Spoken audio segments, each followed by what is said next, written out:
Hi, Mr. Nielsen here with the Black Death, the Florentine Chronicle. That is assignment 2 in the Black Death in Florence folder. Remember that the entire folder is due along with one other folder of your choice, no later than May 22nd. That would be this Friday, 11:59 p.m.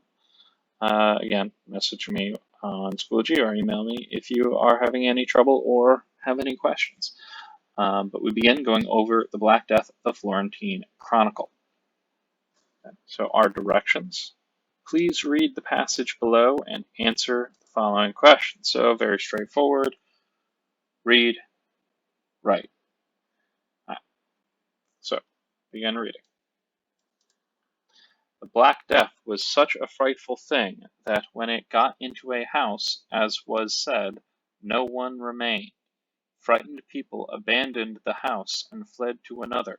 Those in town fled to villages. Physicians could not be found because they had died like the others, and those who could be found wanted vast sums in hand before they entered the house. And when they did enter, they checked the pulse with face turned away. Child abandoned the father, husband the wife, wife the husband, one brother the other, one sister the other. In all the city there was nothing to do but to carry the dead to a burial. So, a couple things, vocabulary. Physicians, this is another word for doctors. And so, what it's saying is that many doctors died during the Black Death, and those who did not die, those who could be found, they wanted vast sums in hand before they entered the house. What that means is they asked for very, very large amounts of money before they would go into a house to treat people. But this was common during the Black Death. During this time period, many doctors died because they didn't understand. They didn't understand germs. They didn't understand how the disease was spread. Remember, this is almost 700 years ago.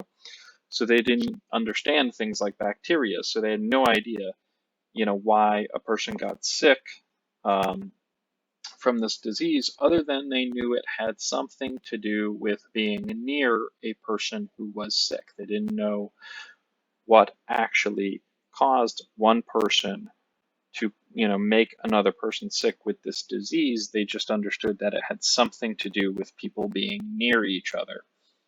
And so that is what this second half of this is about, right?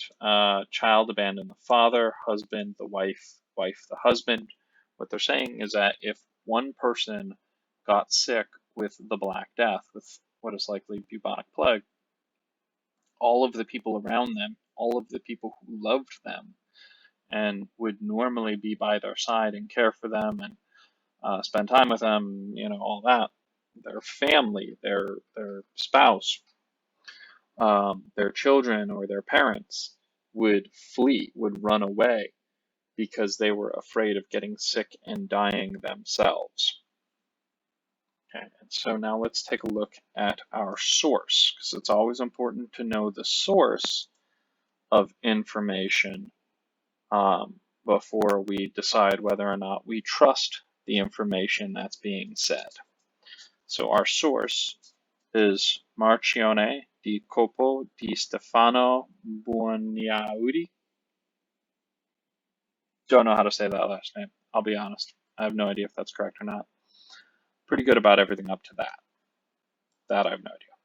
Anyways, so he was a man born in Florence in 1336 and lived in the city of Florence most of his life. All right.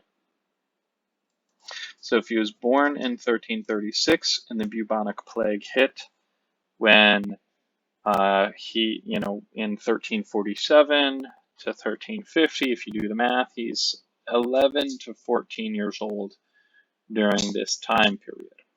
He went on to write this book called the Florentine Chronicle, and he wrote this in the late 1370s and early 1380s, so about 30 years after the Black Death swept through Florence, Italy. So it says, answer the following questions based on the passage you read. Questions 3, 4, and 5 must be complete sentences. So when was the Black Death? Okay. This one you should have an answer to from a previous assignment. If you haven't gotten it yet, start with the Black Death examining evidence, or you can also read the textbook pages that were posted. Either one of those will help you answer when was the Black Death. Okay. When did Jacopo di Stefano B. write the Florentine Chronicle? I don't know where you're going to find that. I'm sure it's somewhere, but you'll probably have to look around for that. Might have to search pretty hard to figure out where that is. 3. What is one reason historians might believe Jacopo di Stefano B's account of the Black Death? So just give me one reason why you think, someone should believe what he wrote about the Black Death in Florence in, 1347 to 1350. Okay. What do you think? Not strictly an opinion question, but there are different right answers. So give me one good right answer. Number 4. What is one reason historians might not believe? Might not believe Jacopo di Stefano B's account of the Black Death. So the opposite.